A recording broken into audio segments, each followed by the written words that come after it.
This is Lecture 81 in the ABCs of Communism series that accompanies Volume 6 when you get it. On today's next topic is the slave stage of Sub-Saharan East Africa. You'll recall we just finished Sub-Saharan West Africa.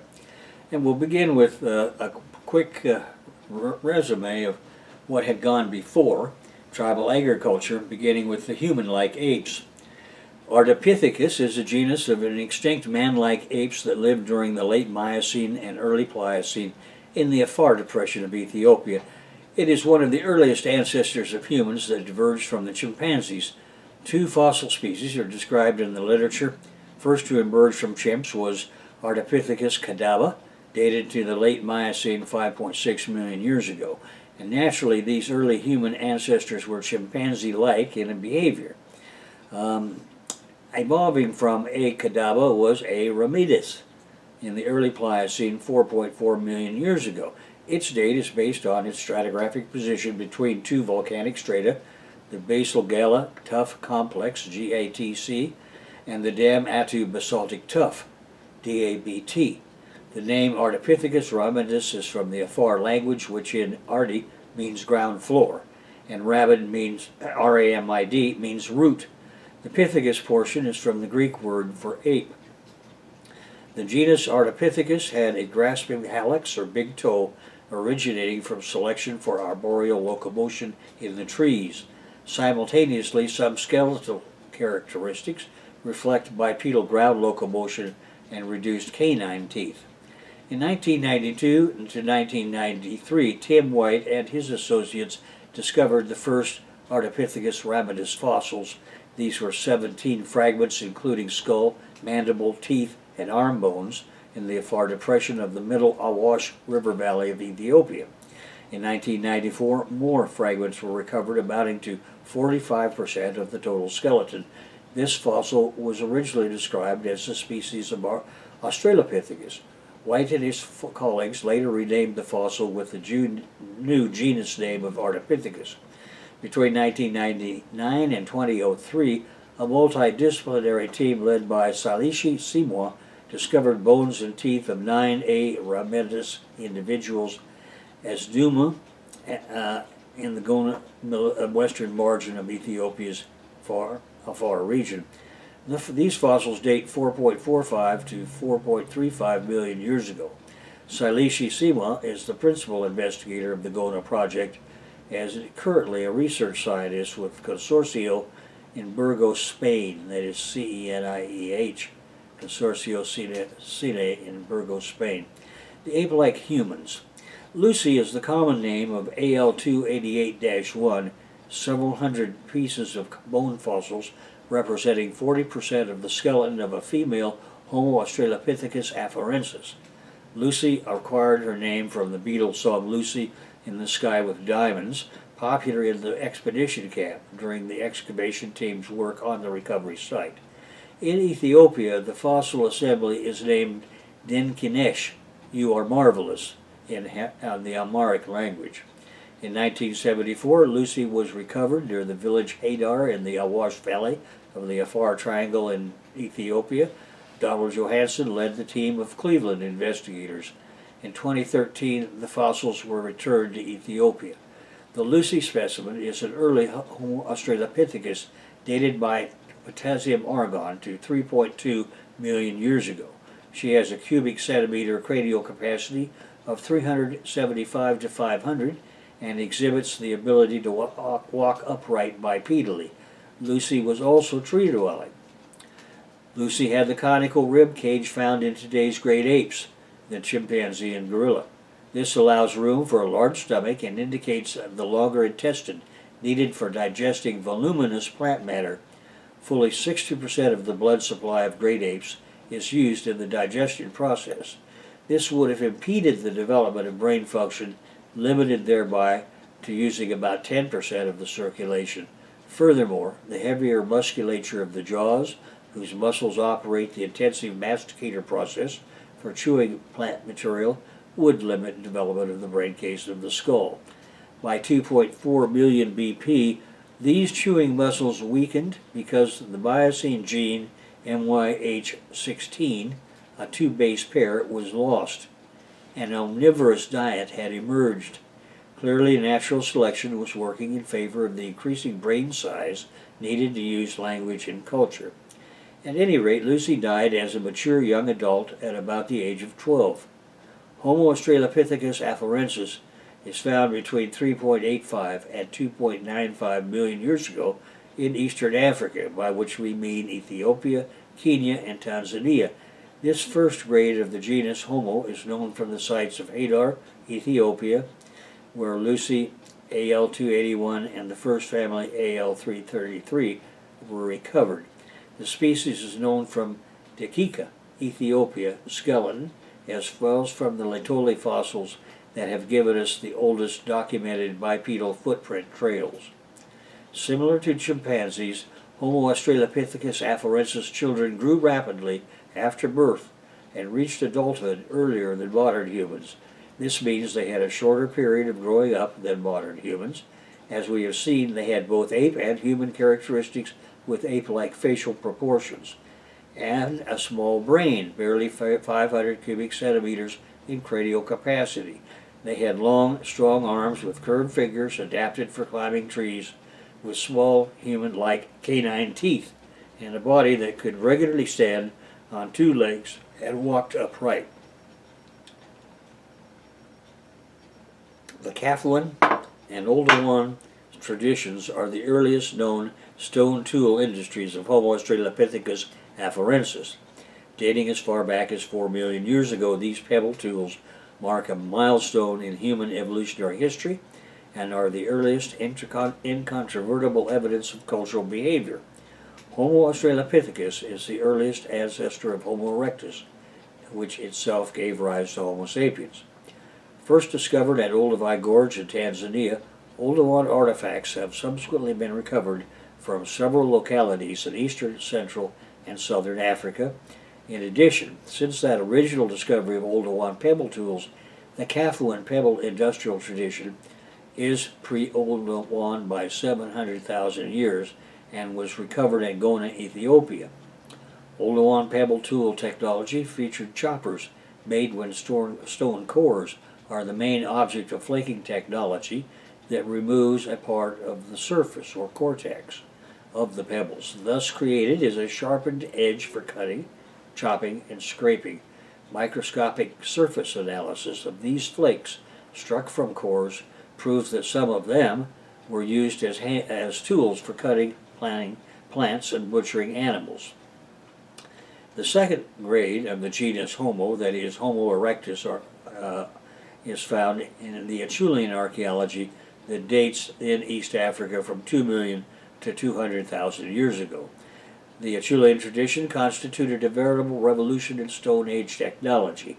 Chilean stone tools are named after the type site of Saint Achille on the Somme River in France, where diagnostic hand axe artifacts of this tradition were first discovered in 1847. Subsequently, they have been found over an immense area of the Old World. Reports of hand axe discoveries span an area extending from southern Africa to northern Europe, and from Africa to the Indian subcontinent and the Far East. Chilean stone tools are the products of Homo erectus, the second grade of the genus Homo in the system we are using in this textbook series. In other words, Homo erectus is the next closer ancestor to modern humans. Chilean tools are found over this large Old World area and are the longest running industrial tradition of over 1 million years. The earliest known Chilean artifacts from Africa are 1.6 million years old, while the oldest Chilean sites in India are 2 million years old. In Europe, the earliest Chilean tools appear just after 800,000 years ago and over 1 million years ago in the Caucasus. Clearly, there is much more yet to come from Africa, and that will probably be from East Africa. Chilean technology is characterized by its diagnostic stone hand axes. These hand axes are pear-shaped, teardrop-shaped, or rounded in outline, usually 12 to 20 centimeters long, and flaked over the surface of each side with variation in size and quality of workmanship. Chilean hand axes were multi-purpose tools used in a variety of tasks. Study of surface wear patterns revealed the uses of the hand axes included the butchering and skinning of game, digging in soil, and cutting wood or other plant materials, and additionally, Chilean tools are found with animal bones that show signs of having been butchered. The hand axe was not the only object of a Chilean manufacturing process. As in Oldowan manufacturing, the flakes struck off the stone core in creating the hand axe were themselves often used as scrapers and cutting instruments. Later, a Chilean industry employed the level technique that yielded flakes of pre-planned shape and size, thus greatly improving the utility of these flakes. The oldest Chilean artifacts from the Sahara date between 1,750,000 and 800,000 years ago. Others from the Sahara date from 500 and 400,000 years ago. A hand axe from Saint Achille, France, has a recorded date of 500,000 BP, and another from the lower station of the famous site of Les Moustures in France is dated to 400,000 BP and shows definite evidence of the level wall flaking technique. Also found at Les Moustures are hand axes from the Mousterian stone tool industry of Homo sapiens neanderthalensis. It begins by 110,000 years ago and lasts until about 40,000 years ago in Europe and Asia. And this brings us to Nikolai Vavilov's Ethiopian Center of Tribal Agriculture. Broad-spectrum wild resource exploitation by Middle and Upper Paleolithic hunters and gatherers led to true domestication of many plants. Vavilov's Ethiopian Center of such domestication included Ethiopia, Eritrea, and Somalia. His original list had 38 species, among which were wheat and barley. Many grains and legumes occur in this zone. Abyssinian hard wheat, pollard wheat, emmer, Polish wheat, barley, grain sorghum, pearl millet, African millet, cowpea, flax, and teff. Sesame, castor bean, garden cress, coffee, okra, myrrh, and indigo were other domesticates of eventual great import. Nikolai Vavilov was born into a merchant family in Moscow, the older brother of renowned physicist Sergei Ivanovich Vavilov. The Vavilovs had grown up in a rural village plagued by recurring crop failures and food rationing. They wanted to end famine in Russia and elsewhere in the world. Nikolai graduated from the Moscow Agricultural Institute in 1910 with a dissertation on snails as pests.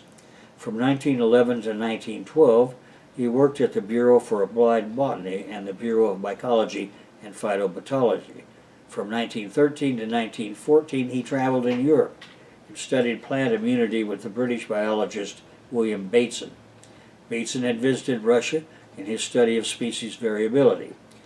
Anyway, during the course of the Civil War in Russia, after the 1917 Bolshevik Revolution, Vavilov became a communist. From 1924 to 1935, he was director of the Lenin Union, that is, Federal Academy of Agricultural Sciences at Leningrad, impressed with the work of Canadian phytopathologist Margaret Newton on wheat stem rust. She visited the institute in 1933 for 3 months to train 50 students in her research. While developing a theory on the center of origin of the cultivated plants, or centers of origin, Vavilov organized a series of botanical agronomic expeditions. These collected seeds from every corner of the globe. In Leningrad, he created the world's largest collection of plant seeds. Vavilov also formulated the law of homologous series in variation. He was member of the USSR Central Executive Committee, president of the All-Union or Federal Geographical Society, and a recipient of the Lenin Prize. Unfortunately for him, Nikolai Vavilov was caught up in the Stalin-Trotsky struggle. Despite having worked in a supportive way with Trofim Lysenko, Vavilov got involved in the dispute between Lysenko and others over the causes of variation in crop seeds. Agriculture was the biggest part of the Second Revolution in Russia, as we reviewed in Volume 1, and naturally this technical dispute over variation came to the attention of the highest leaders of the CPSU and the USSR. Making a long story short, as I've explained in that first volume of this series, the matter could not be fundamentally resolved until the loci of causation of variability were identified, or the locus was identified, and that would not be done until 1953. Now, Professor Stephen Gould resolved the history of this scientific dispute in a natural history article not too many years ago, as I also explained in Volume 1. Anyway, this history of science dispute would have been laid to rest immediately, except that international Trotskyism has made the Stalin intervention a keystone of their anti-communism. The final trot lie about Vavilov is that he died in prison because of his dispute with Stalin. Meanwhile, Vavilov's Leningrad seed bank was diligently preserved through the 28-month siege of Leningrad in World War II. While the Soviets had ordered the evacuation of art from the Hermitage, they had not evacuated the 250,000 samples of seeds, roots, and fruits stored in what was then the world's largest seed bank. A group of scientists at the Vavilov Institute boxed up a cross-section of seeds, moved them to the basement, and took shifts protecting them. Those guarding the seed bank refused to eat its contents, although by the end of the siege in the spring of 1944, 9 of them had died of starvation. Now this brings us to the subject of tribal agriculture and prehistoric chiefdoms in Ethiopia. As everywhere else in the world, the inception of farming in eastern Africa was more than a technological and economic event. The Neolithic Revolution was an event transforming productive relations and ideologies. Research for the last couple of decades has clarified our understanding of early food production in the region. Nevertheless, data on the domestication of plants in eastern Africa features archaeologists struggling to recover plant remains from flotation in remote areas with poor access to water or electricity, and on top of poor preservation. We knew that by 2000 BC, Vavilov's Plant Domestication Center in East Africa was well on its way. Nevertheless, the paucity of direct botanic evidence has meant using the material culture of Neolithic diagnostics, such as pottery and grindstones, to infer the presence of farming. Now the first evidence of domesticated plants in eastern Africa appears in Ethiopia from Lalibela, dating 2500 BP in the form of wheat and barley. North African pastoralists Group C, that occupied the area from the Sahara to the Sudan, joined these farmers by 4500 BP. They brought goats, sheep, and longhorned cattle. The indigenous Africans and newcomers easily adapted to each other, as the immigrants were cultivators with grinding tools and pottery of their own. This is the period when the majority of Vavilov's African crops were brought under cultivation in both the Sudan lowlands and the Ethiopian highlands. By the latter part of this period, his cereals were fully modern. Among Africa's many indigenous crops, direct archaeobotanical evidence from within Africa is available for pearl millet and teff. Teff is a grain the size of a poppy seed that is naturally high in minerals and protein, and currently is being heralded as the new quinoa. Teff arrived in northern Ethiopia and Eritrea by 2500 BP, while pearl millet and sorghum appear by AD 400, long after pastoralism was established. Millet and sorghum were replaced in many parts of eastern Africa by bananas and maize. Bananas constitute an important diet for East Africans. Cultivated bananas are seedless, and in Africa, propagation has been by vegetative beans. Thus their presence in an archaeological site is by phytolith recovery, and thereby local domestication has been proven. Furthermore, evidence of banana cultivation has been found at the Munsa site in Uganda, dating to 5th millennium BC. Missionaries, merchants, and slave traders introduced maize after AD 1420, that is, after the Spanish conquest of Tenochtitlan. Promoted by the European colonists, maize now accounts for 30% of all calories in East Africa, with Kenya and Tanzania being the 6th and 15th in world consumption. Ethiopia being one of the world's centers of genetic diversity in crop germ plasm, now produces more of this New World food than any other crop. Ethiopia's advanced theocratic chiefdom stage. As you know from Volume 1 and the subsequent volumes of proofs, to have this stage one must prove the existence of a unifying religion.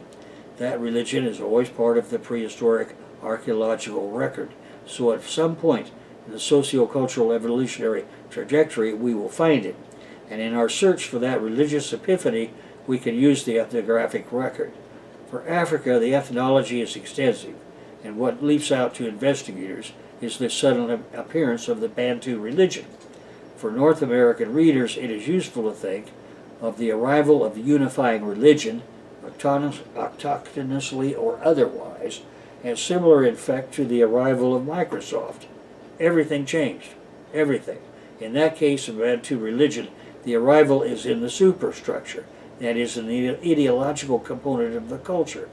In the case of Microsoft, the arrival was in the technology, or forces of production.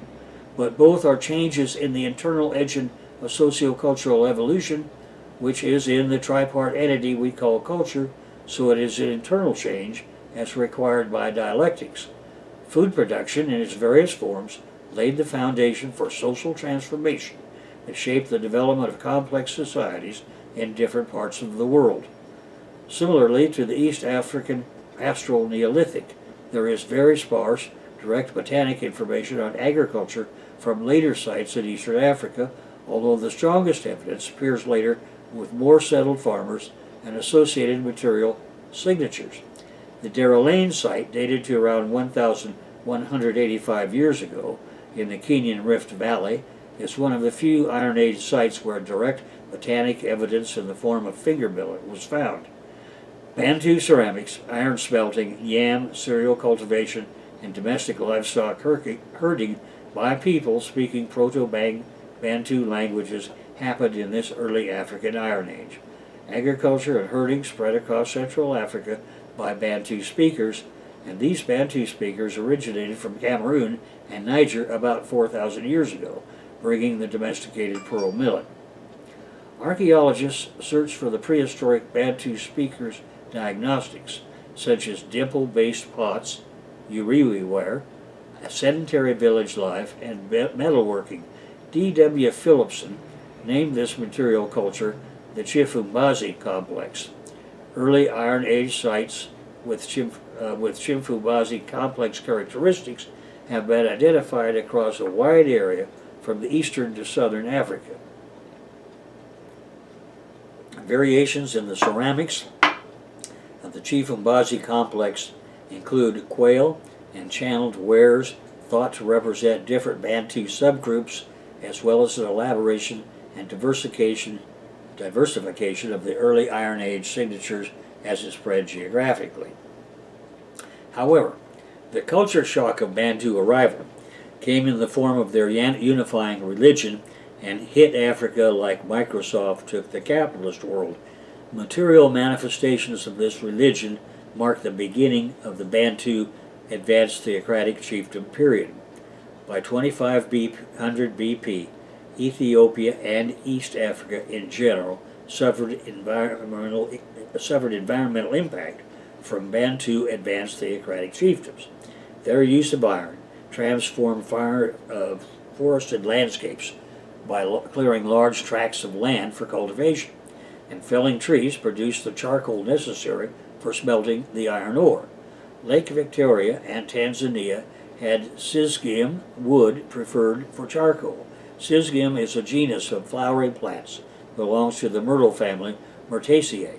The genus comprises about 1,200 to 1,800 species and has a range from East Africa to Madagascar. Most species are evergreen trees and shrubs. In short, the decline of Syzygium was due to farming and iron smelting in the Rukinga highland as it was in Rukai, Uganda. From 100 BC, Bantu ATCs display intensive ironworking activities along the Kenyan and Tanzanian coasts and in their respective highlands.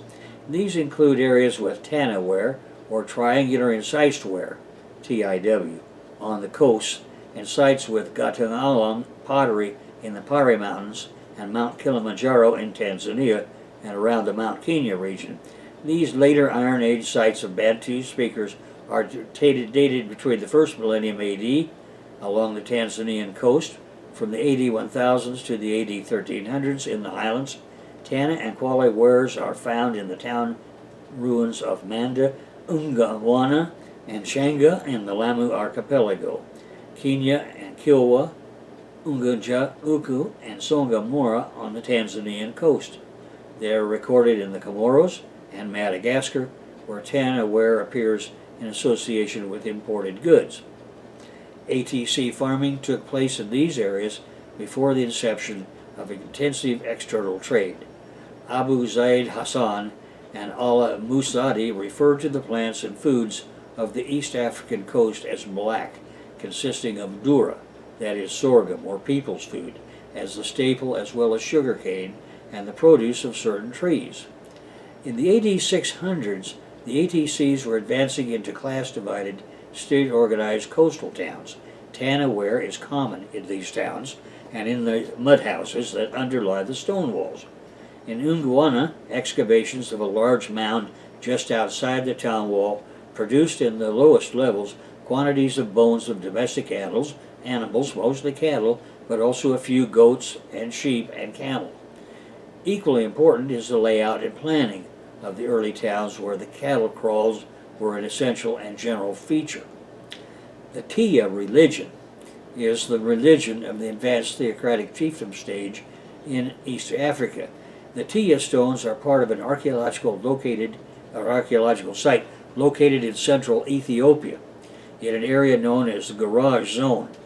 46 large decorated Tia megaliths are remnants of the advanced theocratic chiefdom stage in Ethiopia. These Tia stones were initially made in the AD 900s and continued to be made for the next 500 years. Their construction represents Ethiopia's ATC stage.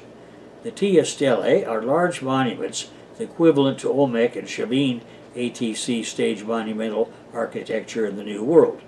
As you know, we have traced this stage through each volume from Latin America, China and East Asia, Oceania, South and Southwest Asia, and now we have the exact same stage in East Africa.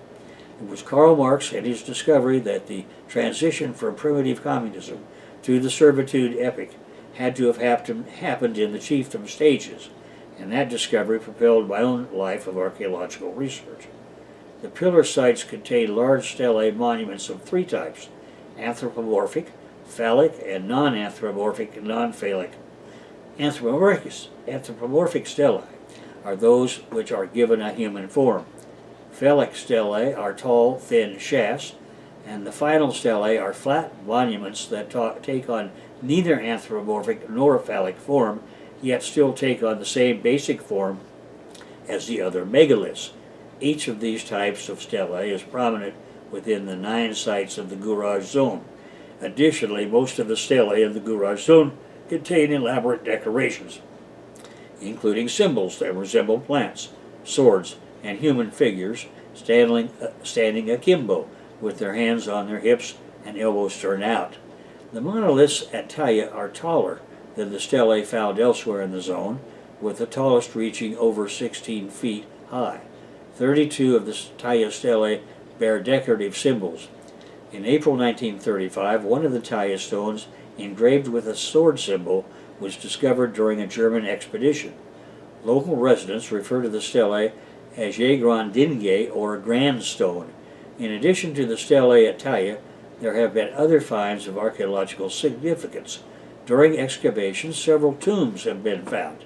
In the area, researchers have also discovered tools from the much earlier Middle Stone Age. Remains of humans killed in battle have been found in the area, with the bodies dating sometime between AD 1100s and the AD 1300s. The Taya religion spread throughout East Africa, as Taya stelae are found between Djibouti City and Loyada. The stelae near Djibouti City include anthropomorphic and phallic stelae, and some of those near Loyada contain a T-shaped symbol.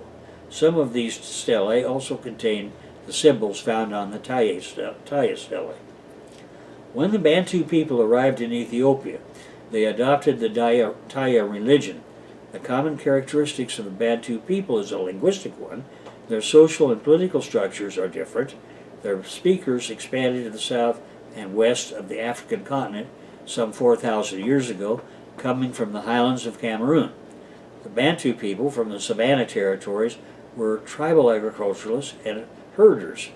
These Bantu societies were kinship-based with a special respect for the elderly, and the social system of the Bantus had been based on animism and animatism and a belief that their ancestors have only partially died. When they encountered Taya megaliths and the religion behind them, it was an easy adaptation ideologically, for the central tenet was the belief that their ancestors continued to live amongst them. Their economic system featured the internal consumption of sorghum and African rice. Their agriculture was slash and burn, and they supplemented cereals with hunting, fishing, fruit, and nut picking. The next archaeological manifestation of importance to us features the transition to class-divided, state-organized, slave state Zimbabwe from its earliest construction phase that has remains at the bottom of the Great Zimbabwe site. Which brings us to the Kingdom of Zimbabwe. The name Zimbabwe is an anglicized form of an African word meaning stone houses, for the ruins of the Great Zimbabwe are comprised of several stone walls, monuments, and buildings built mainly of granite. The structures were created using a method called dry stonewalling. This dry stonewalling requires a high level of masonry expertise. The internal structure contains many passageways and enclosures, and it spans almost 1,800 acres of the southeastern area of the country of Zimbabwe, that used to be called Rhodesia. That construction spanned more than 300 years, and the complex housed up to 18,000 people. The Great Zimbabwe was originally an ATC seat of power, later serving as a palace for the Zimbabwean monarch. Constructing Great Zimbabwe were the Bantu people of the Gokumir, ancestors of the southern African ethnic group known as the Lemba or Venda, and Shona-speaking people known as the Karanga. The Great Zimbabwe was ultimately abandoned, with parts of it falling into ruin. However, many of the structures are still standing today. Its most impressive remains are its massive stone walls constructed of granite. The granite was obtained from the exposed rock in the surrounding hills, with large slabs easy to remove and transport. The ruins of the Great Zimbabwe form three distinctive architectural groupings: the hill complex, the valley complex, and the great enclosure. The hill complex was religious, the valley complex was residential, and the great enclosure housed the ATC chiefs and later the king. Artifacts recovered include soapstone figurines, pottery, iron gongs, elaborately worked ivory, iron and copper wire, iron hose, bronze spearheads, copper ingots, and crucibles and gold beads, bracelets, pendants, and sheaths. Important religious artifacts are the 8 Zimbabwe birds, 16 inches tall, carved from soapstone, now placed atop massive stone monoliths that are about a yard tall. Unfortunately, the birds were not discovered in situ, so it is not known where they were placed when constructed. There are some physical indications that the Zimbabwe birds were placed at the eastern enclosure of the hill complex. The birds contain both human and bird-like features, including lips for a beak and 5-toed feet for claws. This is similar to the New World ATC cult figures. Determining exactly where the birds were located could provide insight as to where the ATC priests or later king lived within the Great Zimbabwe. And there are other kingdoms. The advanced theocratic chiefdoms became coastal kingdoms in East Africa, and still other kingdoms were emerging simultaneously in the Ethiopian highlands. There were good soils, seasonal rainfall, and extensive pasturage. As the Sahara desiccated, Axum profited from marked agricultural fertility that was the result of the annual Nile flooding, as well as from the long-distance trade with the Mediterranean and Southwest Asia. Consequently, population expanded, as did urban life. Agricultural surpluses provided cheap food for slaves and a market for the expanding classes in service. Agriculture underpinned the development of the slave stage. The Kerma kingdom, centered in Sudan, expanded into Nubia, Upper Egypt, and northern Sudan between 2500 and 1500 BC. Other kingdoms include Bigo, Baganda, Bunyoro, Karagagwe, and Rwanda, and they emerged in the interlacustrine region. Before AD 1400, there was an elaborate, extensive farming at Engaruka in Tanzania. There an extensive field system of some 2,600 acres is visible. It was engineered to receive water, channeled through irrigation channels that were taken off one permanent and several seasonal rivers descending from the rift escarpment. The kingdom relied on slave labor for construction of the complex irrigation system. The eventual fall of Engaruka took place during the AD 1600s as the result of internal class warfare, Maasai raiding, and European contact. Other urban kingdoms arose throughout the Rift Valley over the next 500 years, persisting into historic times. An example of an extensive pastoral system is the Sirikwa cattle stashing tradition.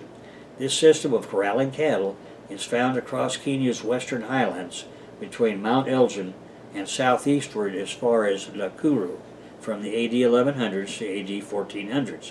Sirikwa hollows are 20 feet in diameter on the hillsides in groups numbering from 5 to 100. In central Kenya, the Sirikwa economy featured domestic animals kept in quantities proportional to the modern specialized pastoral communities, with agricultural surrounding settlements. Domestic cattle, goats, and sheep were in East Africa 2,000 years before the Sirikwa. Anyway, daryl pastoralism, combining milk, cattle, flocks of goats, and sheep for regular meat feasting, was well established throughout Ethiopia and East Africa. There the pastoral economy was sedentary, as proven by the presence of permanent houses, cooking pots, and grinding stones at sites within the wetter districts of Nandi and Kariko, where the residents depended on grains. And that brings us to the conclusion of our discussion of the slave stage origins in East Africa. And next we're going to move on to imperialism assaults Africa, and that's going to take, of course, a series of lectures.